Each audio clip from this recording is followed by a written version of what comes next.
Chapter 4, Part 2, The Castle. It seemed like I had fallen in love that night. My mind was telling me that this was the girl of my dreams. Was she? Or was this just another trick the turtle was playing on me? Another lesson to be learned? I did not know, but as I lay back in the four-poster bed, I began to ponder that question. Where the hell was this trip taking me? What was it that I was supposed to be learning from all of this? I had no idea. Only the turtle knew for sure. I finally drifted into the darkness and fell asleep. Morning came, with the sun breaking through the wooden shutters that lined the tall, stone-framed windows in my room. I got up slow, still pondering the magic feeling from the night before. As I gazed into the morning light through the tall, open window, I could see the bald eagle from the day before. He glided silently through the crisp morning air, looking down at me in short glimpses. I could see his eyes peering in, watching as I moved about my room. This troubled me. I sat there on the wooden night bench at the foot of the bed and did my best to size up the eagle. He just maintained his position, stationary in one place, flapping his wings and glaring with authority, just staring at me, waiting there for something. But what? I got up slowly at that point and walked over to the window. "What do you want?" I yelled into the air. The echo of the words bounced off the high cliff face and came back to me. "What do you want?" I said again. The eagle held its place and then moved closer, flapping its wings with its giant claws outstretched in an offensive posture, ready to attack. Then, all at once, the great bird roared in. It bowed its white-feathered head and made flight straight for me. I fell back, fearful of my safety, onto the cold, hard wooden surface of the castle floor. The eagle landed in the window with its wings stretched out and settled into the sill. He then looked at me and stood not but a few feet from where I was lying. "Your stuff is not my stuff, but I do care about you. What can I do to help you with your stuff?" The great bird then looked right into my eyes. It paused there just for a few moments and then flew off into the bright morning sun, leaving behind only those words for me to ponder. I regained my composure, got dressed, and made my way down to the main foyer. The odd but powerful bird was gone, off it seemed, into the jagged landscape from which it came. And so I made my way slowly down the staircase, holding the fine Italian wood banister, and across the burgundy Persian rugs, ready for the adventures of the next day. This way," I heard coming from beyond the open doors. I walked down to greet Alfred. He was standing eager and ready to go. "You slept well, I trust," he said. Yes, I said. "But the eagle, the large bald eagle that flew above us on the path, he came at me this morning. He came right in my window." "Oh, so you have met the eagle. He's been around here on the path for a long time. Much wisdom does the eagle hold. He is a master of boundaries and many other things you will find out. If he talks to you, listen carefully. Remember what he tells you. He has helped many people to understand the knowledge found in this world, and he will be an important part of your journey here if you are to go beyond it. But for now, do not concern yourself with the actions of the eagle. Know only that he is here to help you, and help you he will. Let us continue here, shall we?" the turtle said without haste. "We have much to see here before we move on. Let's take a good look at the rest of the castle and all the different boundaries found here. We will leave a bit later to complete our journey to the university, so come now." The turtle then walked on, waving his hand behind him as to beckon me to follow quickly. We walked out into the sun. It was a beautiful bright morning with a crisp, cool breeze flowing up the valley. We walked down the great stone steps and out into the landing where the turtle raised his hand and began to speak. "There are 5 different aspects of the castle," he said. "Each of these parts should eventually be part of your own castle as well, your boundaries out in the real world, that is." He walked me across the main courtyard, and we climbed a wooden stair that led up to the top of the thick brick walls that surrounded the castle. The soldiers moved about quickly as Alfred waved me over to the edge of the wall. "Look here," he said. "Look at my great moat. When you want peace and quiet, you may have to take a walk in the woods." A moat is a walk in the woods, a physical distance away from what may be bothering you. Sometimes you need lots of distance, so you would need a wide moat. Sometimes you don't need so much distance, so you would use a narrow moat. Out on the path, I will often meet people who seem to have almost no sense of self. Perhaps they come from a family there where no one had boundary skills. I sometimes suggest a period of living alone, away from the family for a while. 500 miles for a year. This would be a very large moat, mind you, but I think of the moat as the passive portion of boundaries where we can take advantage to protect ourselves from upset. Now, how about the alligator? As I looked over the edge of the castle wall, I could see a very large alligator swimming in the moat. In this moat, there are some powerful critters, the turtle said. They will do things on their own to help you, or if you get a moat to help you. What they do is they help you stay away from upset and even danger. You know, it's sad, but sometimes I see people along the path that are victims of domestic violence. Clearly, these people want some peace and quiet. A restraining order, commonly used in your world, activates the police, who will often strongly act to keep the predator away from the victim. Police are alligators, helpful for the person needing a larger moat. I see that domestic violence is all too common in your world. I actually visualize the police you have as helpful alligators. Alfred then turned away from the moat, and he looked at me and said, "Now, how about this wall?" It was quite a wall for sure, made of thick stone, towered above the land below, surely a strong and reliable part of the fortress. You see, another part of our boundaries are things that we have built or bought. In your human world, these are things like the wall of your house, the wall of your bedroom or workroom or office, the sides of your car. In here, in my world, it is my castle walls. The fence around your property is a kind of wall. The program on your computer that gets rid of bad email is kind of a wall. The term firewall is a computer word for a program that keeps other people outside of your house from using your computer. Walls can be very effective, but you will need to be careful because they may be strong in some directions and be weak and have large holes in other directions. Alfred laughed. The gate and the drawbridge are controllable parts of the walls in the moat. When I take a walk away from Mrs. Turtle, I think that I am raising the drawbridge and putting more moat between us. When I come back, I think of it as lowering the drawbridge. By letting her come across the moat, I am closer. When I close and lock the doors, when I take a walk, I am closing the gate. When I open the door, when I come back from the walk, I am opening the gate. And what about the soldiers, I asked? What role did they play in all of this? Alfred rubbed his large, scaly hands together. "Oh yes, my soldiers," he said with pride. "Well, it's like this. Each of us has an active power to control or change our boundaries. In my case, this component is the soldiers that are walking the walls. These soldiers open and close doors, they raise and lower the drawbridge, they feed or call up the alligators. They are the ones who put out the fires in the castle. They soothe the upset. Like all other components of boundaries, they protect us from invasions or upset. They do things. If they are well trained, as mine are here, they don't need to be told how to do their job. They will do the right thing automatically. They just need to be well trained." It's important to understand that to develop good boundary skills takes time. You see, a skill is a behavior that becomes largely automatic over time. 10-finger typing is a skill that must be learned through the careful practice. Boundary skills are learned through practice. You see, our active protection starts off untrained, just as other parts of us start off untrained. I believe human babies start training their boundary skills around age 1.5. In my castle, soldiers are recruited from the sons and daughters of farmers. These are peasants, mind you. They are the ones we pass through the fields surrounding the castle. A peasant doesn't know how to hold a sword and is apt to stab himself in the foot. The wise man does not hand an automatic weapon to a peasant.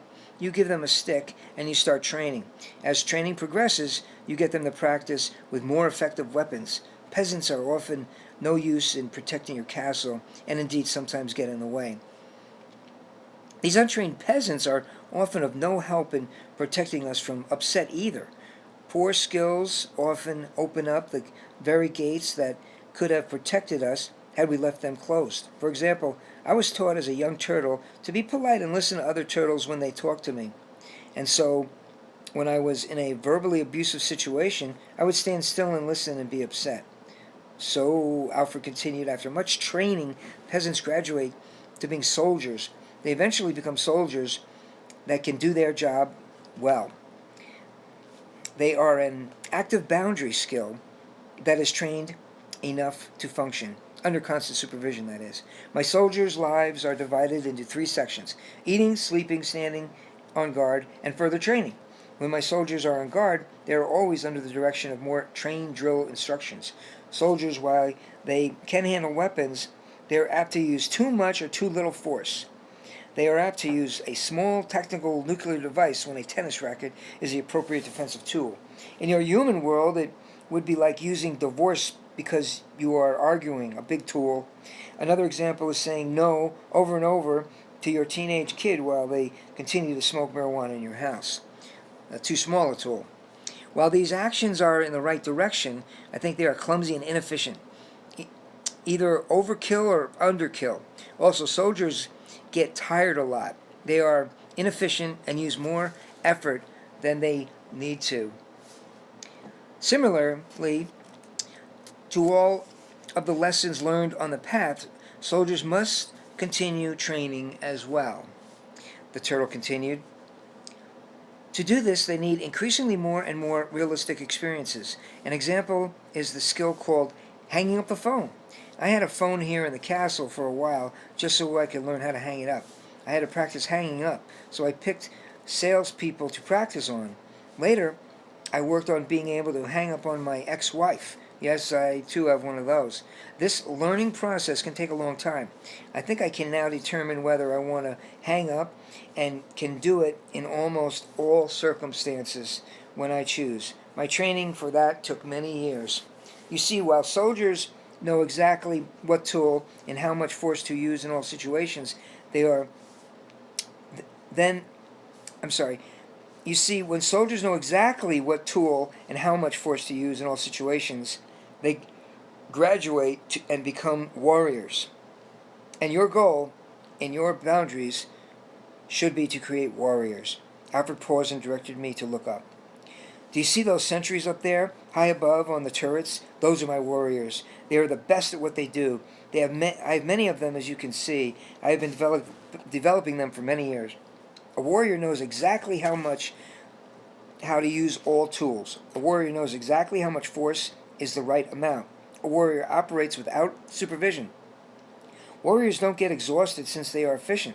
Warriors can easily, confidently, and gracefully dance while they protect their castles.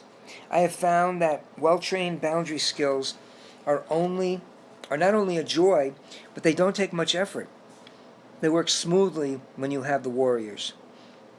I used to admire others who could answer the phone from a soliciting salesperson, smile, say something kind, hang up, and go on with what they were doing. Eventually, I learned how to do this. I admire those who remain cheerful when someone cuts them off in traffic.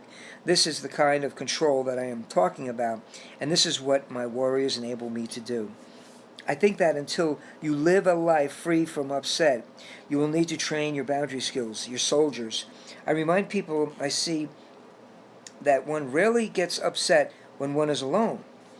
It is when others are around that a person needs boundaries. Living on a desert island as living alone doesn't prepare you for living with others. I firmly believe that humans are not designed to live alone. When someone is around you and you get upset, I think that is the time to step back and train your soldiers. You can do it. You can start by training your soldiers right here. Your real-life training starts with the awareness that smoke is rising from inside your castle, that you are upset. Somebody did or said something and got you upset. I think the first step to building boundaries is to simply notice when you are upset. To notice when someone or something got over your walls and landed on a sensitive spot inside your castle. The next step, Alfred continued, is to get that fire out. Unfortunately, the same soldiers who defend the walls of your castle are the same ones who put out the fires. If my soldiers are busy, who is watching the wall? So during the time when they are putting out the fire, and I don't have enough soldiers to do both jobs, I need to withdraw from others. Withdrawing helps to prevent further attacks while I am vulnerable. So I take a break. I sometimes visualize this as putting large wheels on my castle and driving it away for a while. I think it is important to signal other people that I will come back when my upset is over and when I have worked on training my soldiers a bit better. So leave, take yourself away for a while, and readjust your soldiers and put out the fire. This is an important moment because it is only a moment. Remember, your lizard has no conception of space or time. It will have you reacting in the here and now, and the 20 minutes or so it will take to cool it down are minutes when you are vulnerable to further attacks. So retreat to the safety of distance between you and your upset. I call this quiet time a timeout. The concept is simple. It's simply the act of removing your lizard from the battle zone. I know this is not a very hard concept to understand for your advanced human mind, but it's not the concept that I am concerned for you to understand. It is the skill. This is an advanced skill. The skill of being able to trick your lizard reactionary mind into removing itself in those critical milliseconds before full reactivity engages. Most humans have a hard time doing this. To momentarily trick your lizard in remaining calm long enough for you to drive your embattled castle away to heal. You will learn more about these breaks in the University of Life. For now, just understand that this thing I call taking time outs is an integral part that is very important to your pursuit of the biological dream. Let us continue. Next, to protect further attacks, you need to take a look at the situation that occurred. What is going on? Who was around? What did the upset feel like? Have I had this upset before? If it did happen before, who was around me? What was going on? What are you doing? What you're doing is looking for patterns both within yourself and in the situation. Be honest with yourself. It is the same person. It is a similar person. Is it the same person? It is a particular type of situation. I try putting my hand on the part of my body that feels the most upset. My chest, my stomach, my back, etc. When I try recalling the oldest memory, I have in my life of that feeling in my body. The way I see it, I am trying to locate holes in the wall of my castle, in my boundaries. My focus is on me, not the other. The question is, why am I upset? And not, why did they do that? At this point, I go into planning. Now, I start asking myself, what can I do about this upset? How long can I stand it without getting upset? Do I have to be around this person? I look for things I can do that will keep me calm and relaxed. I do not try to change the other person.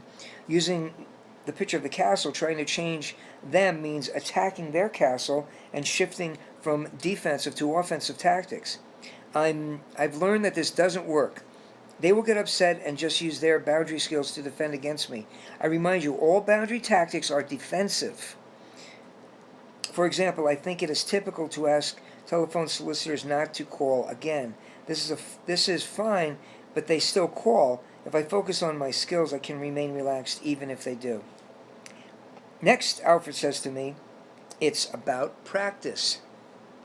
Do you remember fire drills when you were a kid? These were practice sessions. All soldiers, sailors, and pilots in the military service in your human world spend their time in practice sessions. The idea is to build automatic and wise habits so that in an emergency, the first reaction, the automatic one, will be a wise and helpful one. So in this step, I practice the tools that I have come up with. I practice until the behavior becomes easy. After some practice, I come back to the original situation and try out my new skills. If I remain relaxed in the same situation, then my soldiers are trained. If I remain somewhat tense but can handle the situation, I continue practicing. If I get upset, I repeat the whole process again, looking for new tools to use. Sometimes I ask friends or professionals for suggestions on how to handle the situation. Do you think you could do that? The turtle asked me. Yes, I think so, but that's a lot of information. I said, I'll have to practice that, I replied. Oh, yes, you will. Remember, this is not magic. It is a learned skill. Start to notice you're upset and deal with it as your own. The vast majority of your upset resides in you. Learn to heal it from within, and you will be able to withstand any onslaught from the outside world. We then walked back down into the main courtyard of the castle. Once there, we came across a group of cats playing on the ground. "Take a look here," Alfred exclaimed as he pointed to the cute, furry group of them playing and running around. They, too, are practicing boundary skills. Most cats have great boundary skills. You will never see two cats sleeping together where one is being the boss. Watch them. They have warriors working all the time. Watch cats is a fascinating way to learn. We then continued our walk through the castle courtyard. I witnessed the peasants tending the structure. How many of them were summoned out by the warriors to begin their training to become soldiers? I saw the soldiers guarding the walls, keeping a watchful eye out for attackers that may come forth. And there was Alfred just strolling through, not really needing to attend to any of it. It just all happened without his supervision because he had trained them all so well. There was no upset. There was no getting over these walls very easily, I could tell. This was a castle well guarded and well outfitted to handle any upset in the world of the turtle that might come along. As we walked, I noticed the bright lights that adorned the windows and the lamps that lined the walkways and alleys. How did he power this castle, I thought to myself. What is the power source that runs all the lights around here? What is the power behind the castle? How do you keep the lights on in this place, I said. The turtle stopped and turned towards me as to express the great revelation that I had stumbled upon. The power that runs the castle, you would like to know? Insightful question you have brought up. The power behind good boundaries and all boundary skills is the emotion of anger. Anger, I said back? I thought this was the road to enlightenment, to a calm, free-flowing existence, free of stress and pain. I continued as if I had found a flaw in the wisdom. Anger, I thought to myself, is such a messy, dangerous emotion, and isn't it the real root to all mankind's deepest tragedies? So you think this is the road to enlightenment? The turtle responded. It makes sense that you would think that. It sounds to me that you do not think anger and enlightenment go hand in hand. Am I getting that right? Yes, I replied.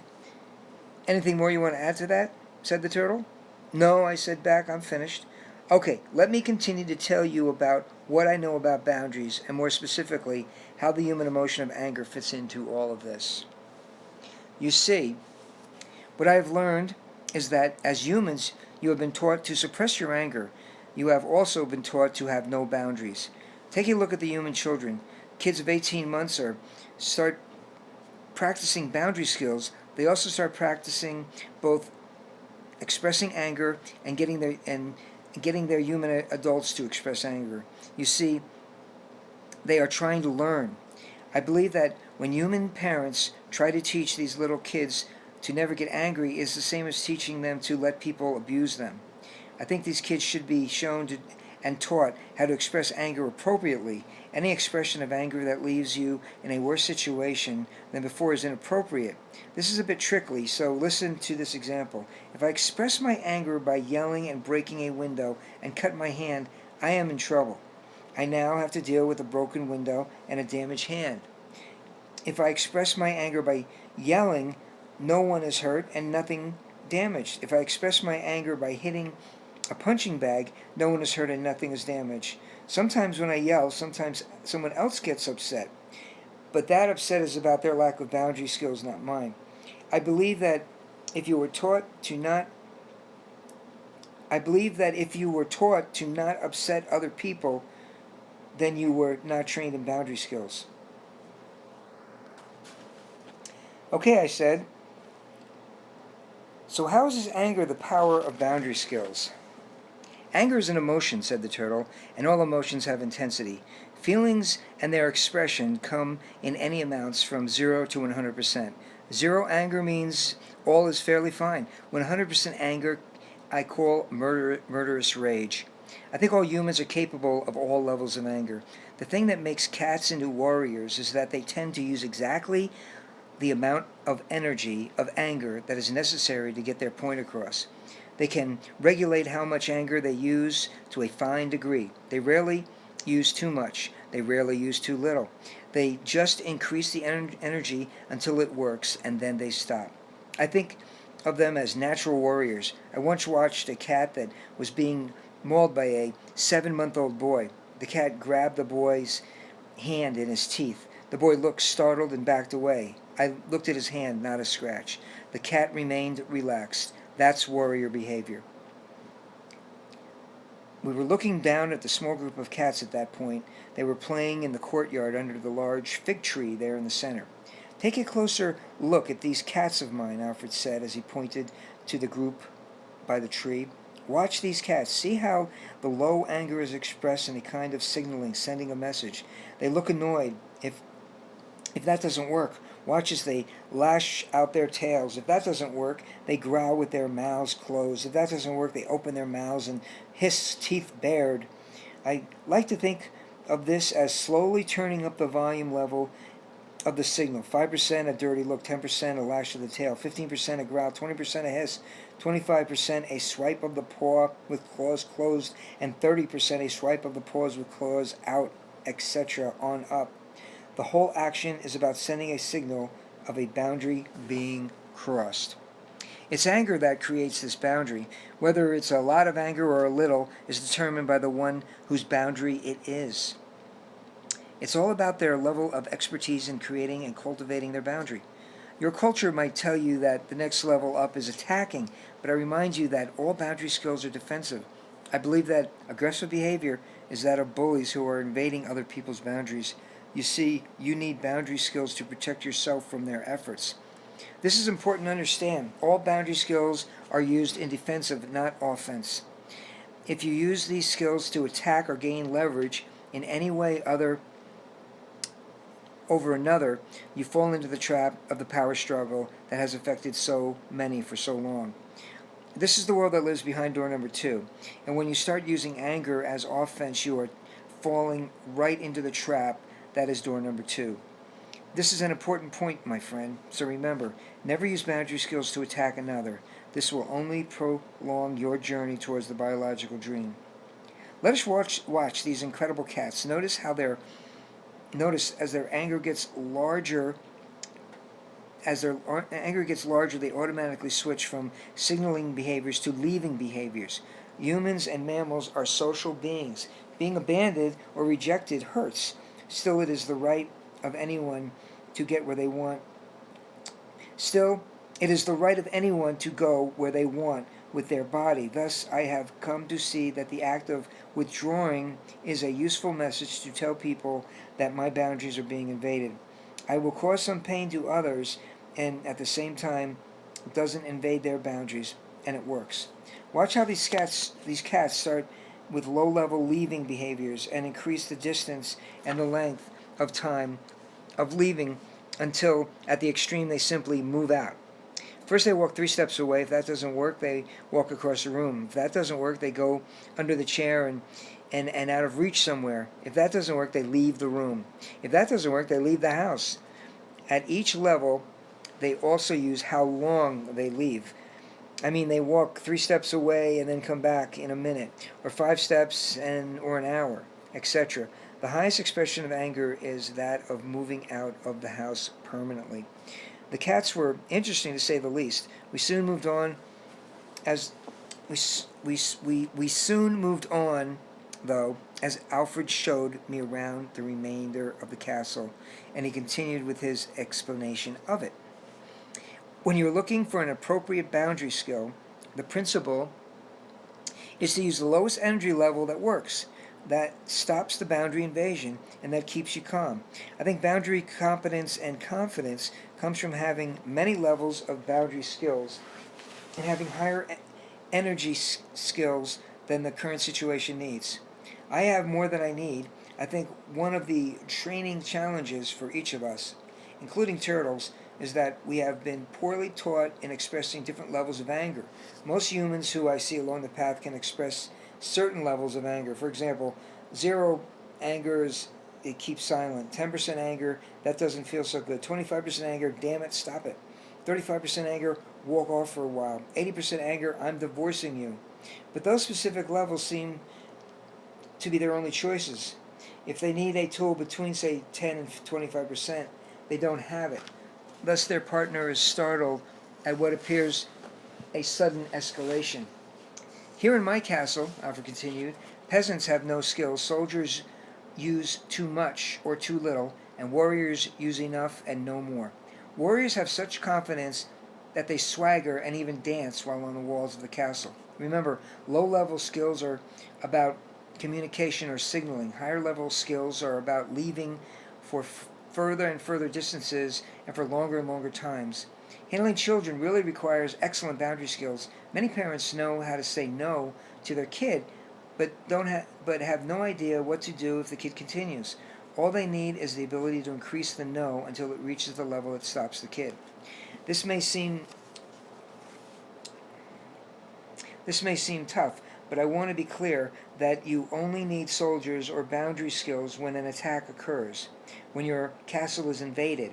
I have learned that many people do not recognize when an attack has occurred, so listen, an upset in you means a failure of defenses and training is required. The general rule of thumb is that if you're upset and another person is around and your boundary is attacked. So, if you feel upset about something, step back and identify who is around when this happens. This is useful information, since signaling or withdrawing are your tools. It is nice to know to whom you will need to signal and from whom you will need to withdraw. Usually, patterns will emerge. Look for triggers. In this world, they are easy to spot. They just fly through the air and slam into you as you walk the path. But in your world, they are a little harder to spot and lurk in the hidden emotions that drive your lizard to do the things it will do. We will cover triggers at the University of Life. For now, just understand that they are all around you, but that they are just a small part of what is going on. The major part of your reaction is coming from a much deeper place, and it is your responsibility to figure out what that is and how to defend it. Realize that people cannot get into your castle unless you let them. They can send you signals by their actions. Those are the triggers. But no matter how hard they try, they cannot get in unless you let them. You see, no matter how disguised the signals are, you do not have to let them into your castle. The signals are the triggers. This is very important to understand. Let me tell you a little story. We then sat under a tall fig tree in the center of the main courtyard of the turtle's castle. Alfred had a story to tell me. He often told me stories, it seemed. I think of humans as water buffaloes, so think of water buffalo. Now imagine that on this big water buffalo are about 4 to 10 sores on its body. These sores were created when it was a little baby water buffalo. Now imagine that you are the water buffalo. You see, in your childhood, wounds are created as well. You just cannot see them. Just walking through the forest is risky because random sticks, those triggers, may dig into your wounds. So you may try to avoid forests, but as long as you go through life and you meet people, these people sometimes start thrashing around, they poke and trigger your wounds, and it hurts. So you try to stop them. I call this behavior blaming the stick, and I find that it doesn't work. One reason is that the behavior they do that triggers you makes sense to the person doing it. If you now order them around, you're invading their boundaries. Another reason it doesn't work is that you're trying to make them responsible for the upset inside of you, when more accurately, you are responsible for the upset inside of you.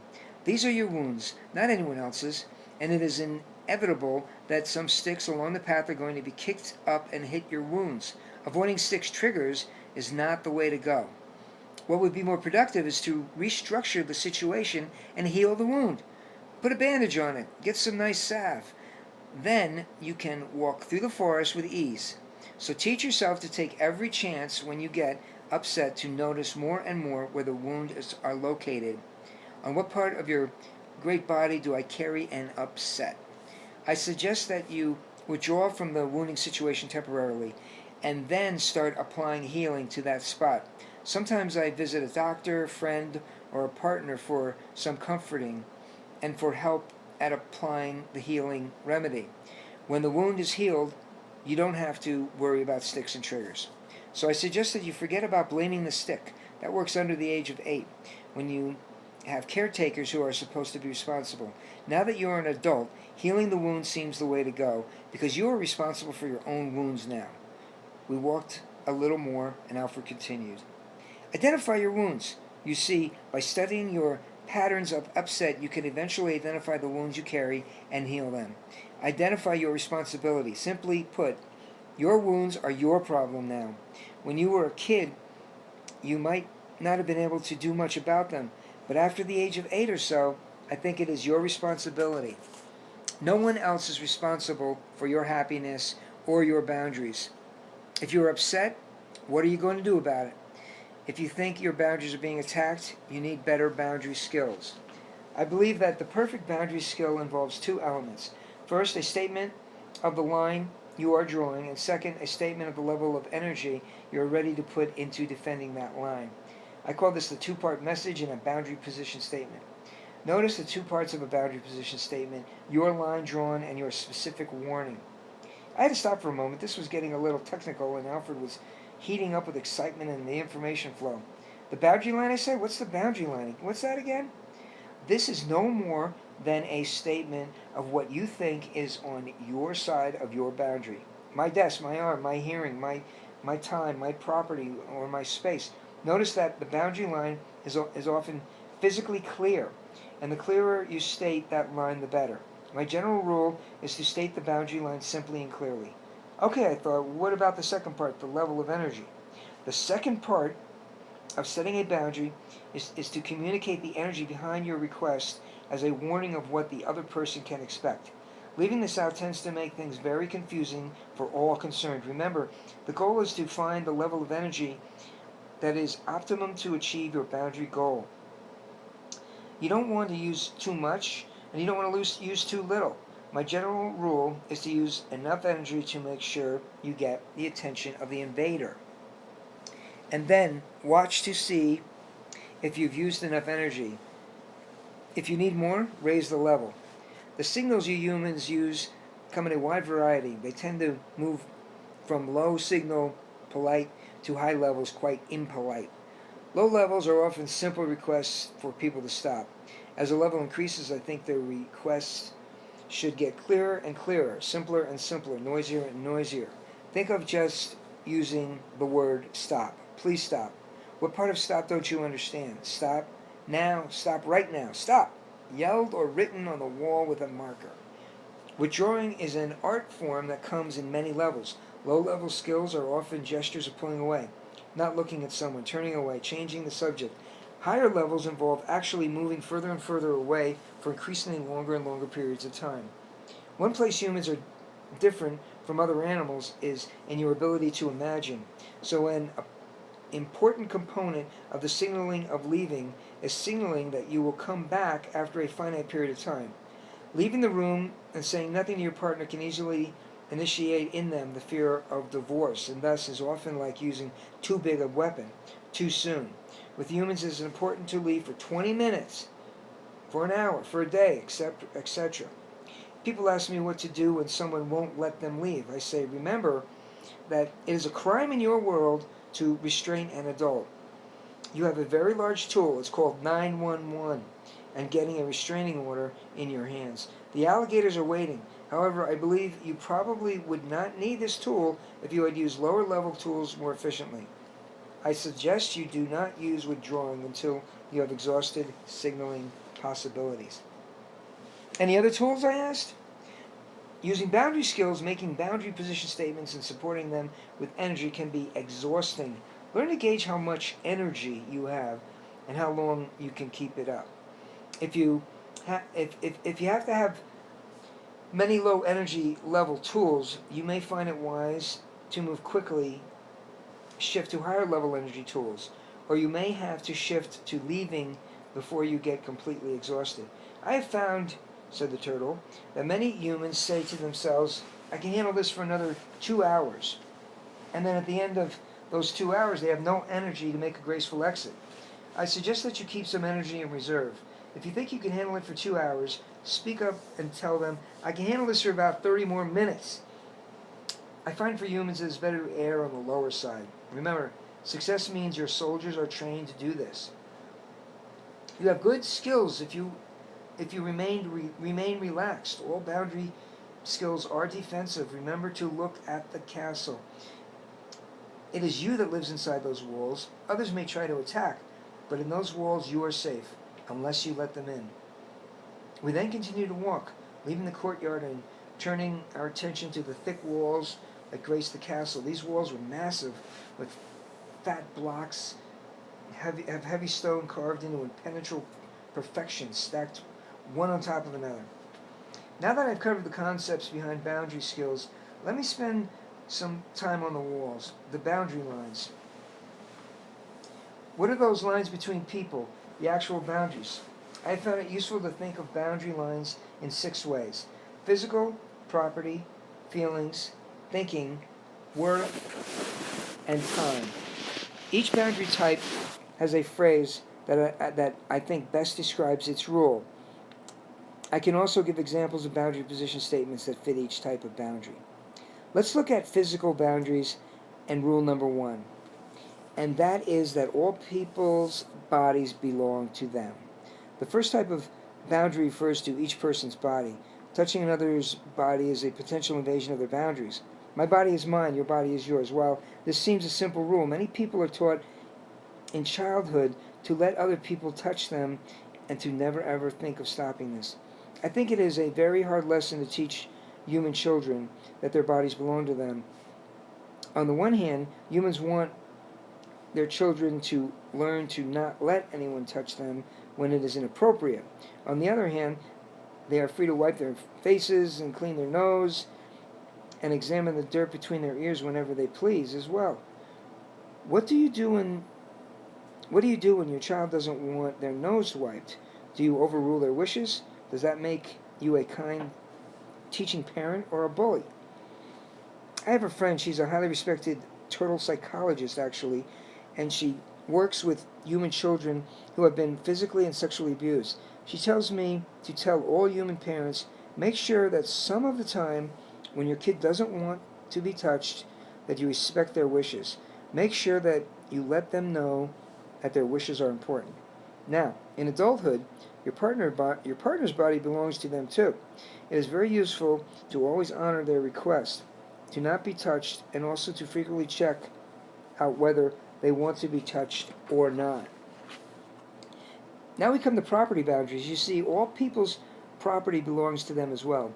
Humans have the capacity to treat objects as if the objects were a part of their bodies. This is the issue of ownership. It's a strange human custom not found often in the human world I come from, but it goes something like this. This rock belongs to me, just as much as my hand, ears, and head. When someone reaches for my rock, I often react as if they were touching a part of my body. I think this is very difficult to teach children. Human parents give their children a room, their property, and then they tell them to keep their room clean. I think this is kind of crazy making. They know it. I think it'd be much better to tell them that the room is yours and loaned to them until they leave home. But I'm just a turtle. It's just what I think. You then give your children a toy in order for them to share it. What the heck is this? Is the toy theirs? How would you feel if the police arrived and told you had to share your car with the neighbors? Again, I think sharing is very important, but I don't think it is taught very well in the human world. Sharing is a powerful boundary issue that I believe should never be expected.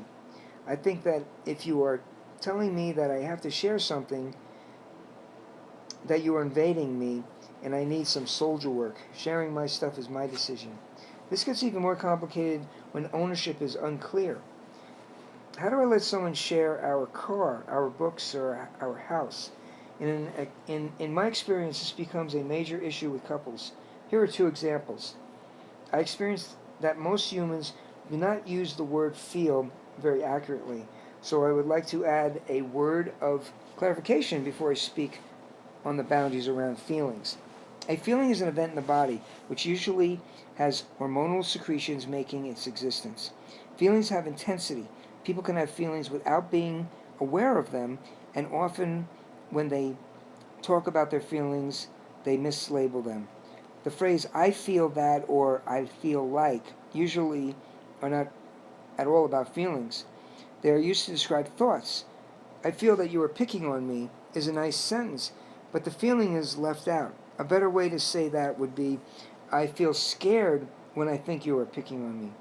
Now the feeling has been introduced into the sentence, and the thought I think you are picking on me has been correctly labeled.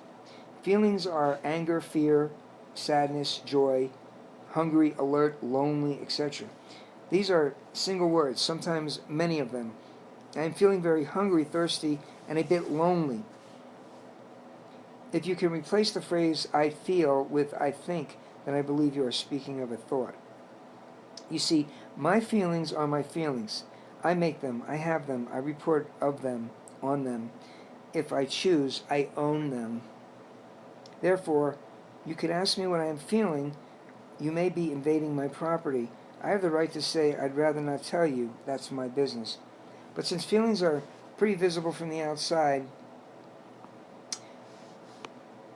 where others stand, I think it useful to be aware that people can often pretty accurately guess at other people's feelings. I think to tell someone what they are feeling based on what you see tends to be an invasion. I think it's much wiser to tell someone that you imagine they are feeling when you see their face, etc. Feelings in humans are the body and brain's responses to fragments of thought processes, words, or symbols. When, as a human, you think of something or observe something, your brain examines it and decides to create certain feelings. Feelings originate inside the self, inside the castle. The sound of a fire engine does not excite me. The sound hits my ears and brain process the experience, and then my brain decides to raise the level of excitement. Thus, no one and nothing can make you feel a feeling. I believe a feeling is a very personal experience. I experienced the very common phrase, you made me feel, as all wrong. Blaming other people for your feelings is, to me, both a mistake and an attempt to invade their boundaries. Most commonly, it is an attempt to avoid taking responsibility for yourself and trying to get others to be responsible for you. I've never found it to work. Your partner may do something that is a trigger in you. Shortly, you may have a feeling, but your partner doing that thing, that trigger, did not cause the feeling. You did. All feelings are valid, the turtle said. This is very important to understand. Feelings arise from normal processes of the brain, processes that involve remembered or even forgotten memories.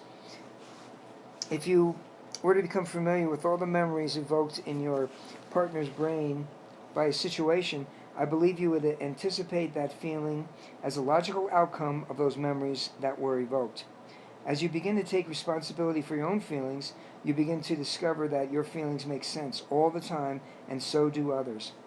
While we understand feelings have a strong connection with facts, thoughts don't. Thoughts are the linking together of individual ideas.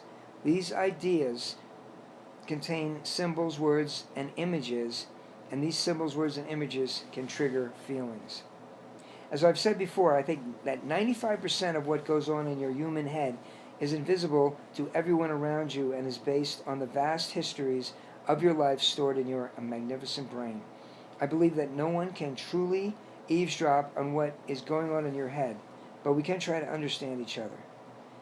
And just as with your body, your property, and your feelings, so your thoughts are yours. People do not have an automatic right to your thoughts. They can ask, but not expect. Many times your thinking is still going on and you have not settled on what you want to say. You don't have to share it until you're ready. Similarly, thoughts and feelings often add up to our motives for doing something. If we were to understand all the components of my reasoning, I would know why I do everything all the time. Some of those components are hidden even from me. Sometimes I don't understand myself, but those factors are still present. I recall a behavioral psychologist suggesting that the factors that go into a rat's choice in a maze probably number over 20,000. How much more complicated are humans? For me, reason always come in multiples. Thus, why you or I do something is the sum of a bunch of factors inside of us. Some of those factors are triggered by what we sense or see in the outside world. If I want someone to understand me, I'll have to share the most significant factors of my thinking that lead to my behavior. If I don't tell them, they can only guess. But the principal rule here is that I don't have to tell someone why I do something. I am not accountable to others. I recall a brain researcher, snake friend of mine, telling me that what, who, where, and when questions take about 5 units of brain power in a human. How questions take about 25 units of brain power. Why questions take anywhere from 500 units and up. Just because someone asks why, do I have to give him or her an answer? Remember, how come is a why question. People ask why questions all the time. Sometimes they want me to get information so that they can predict what I am going to do next. The goal is to make them feel more secure. Sometimes they are planning to argue with me and tell me their reasons for doing something else. Sometimes they are trying to shame me. You see, a person's sense, the complex formula of factors that lead them to act, is within them. And whether they decide to tell others or not, their acts are always the result of an inner decision known only to them. I like this rule because it directly confronts the vicious and often unconscious habit in the human world of judging other people's sense. Personal worth is for me an amazing issue. In my experience, so few humans really value themselves, and so the boundary rule around worth becomes very important. First, just let me say, I believe that all people are equal before God. The general rule is that only God can judge people's worth, so judge not. Thus the rule is to leave that valuing up to God and to get on with the work of living. No one is closer to God, not even us turtles. Next, I believe that all humans, like turtles, make mistakes. It seems a little funny to me how some humans try to never make mistakes. This seems like an effort to hide from the humanness of life. We all learn from our mistakes, humans and turtles alike. Why miss such a great opportunity to learn? Mistakes, my friend, are the real stuff growth is made of. They are the awareness of an opportunity to improve yourself. And each human does their thinking, their processing, and their decision making at their own speed. When two people come together, this difference may show itself. Impatience is a childhood trait that can really be useless. I remember a female human I saw once upon the path. We became great friends. She taught me all about what it means to really seek out someone else's truth. She told me that there were 2 answers to every question, that there was a quick answer and there was a true answer. The quick answer, it seems to me, is always a lie. She told me this. She would say the quick answer had nothing to do with the question, nor did it have anything to do with the real thoughts or values. It had no purpose other than to get the questioner to go away. My friend had been brought up in a family of impatient, alcoholic human parents. They would demand answers to their questions, but later forget that they had asked those questions. So the quick answer served to placate the impatient questioner and make them go away. Placate. You see, the true answer to any question takes time. If you want a quality answer, you need to be willing to wait for it, Alfred went on. I asked her how long. She said that it might take several days or weeks or longer. Thus, if I wanted a true answer from her, I had to be prepared to wait. Worse was that if she gave me the quick answer, and I believed it, she would not start working on getting me the true answer. Eventually, what she taught me was to avoid asking questions. I would still get curious, but would not rush her. I learned to state my curiosity, give my reasons for waiting to know, invite her response at some later time, and then change the subject. I've learned that all people act at their own pace. Trying to speed them up often produces the opposite result you want. Some people, when they feel pressured, go blank. Increased pressure makes them remain in blankness longer. And when they are blank, they tend to make poor quality decisions, or freeze, or make no decisions at all. Wow, I was scratching my head. This boundary thing is getting a little tricky. Yes, the turtle responded. It is very tricky. And remember, this is simply what I have learned to be true to myself. I am offering it to you as knowledge I have learned along the path. There is certainly other knowledge, other ways of looking at things.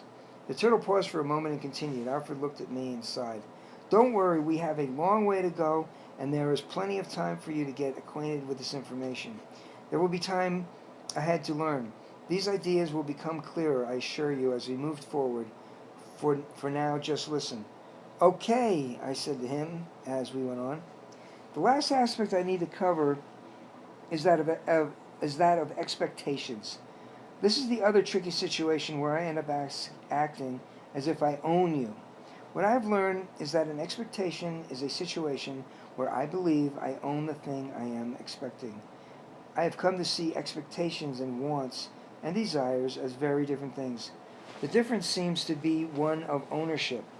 When I want something, I don't feel I own it. When I expect it, I do feel I own it. When I want to see you at 5 o'clock and you don't come, I feel sad and perhaps frustrated. When I expect you to meet me at 5 o'clock and you don't come, I feel robbed, betrayed, etc. Clearly, the one with the expectation seems in a tougher position. I have heard the Hindus speak of living expectationless. Sounds like a good idea. We will learn more of this at the university. The sun was rising in the late-day sky. The turtle motioned to me with a wave of his hand. It is time to go now, he said. We have many miles to cross today if we are to make it to the university by nightfall. So we must go now. I motioned back that I was ready as we set forth on our journey once again towards the University of Life.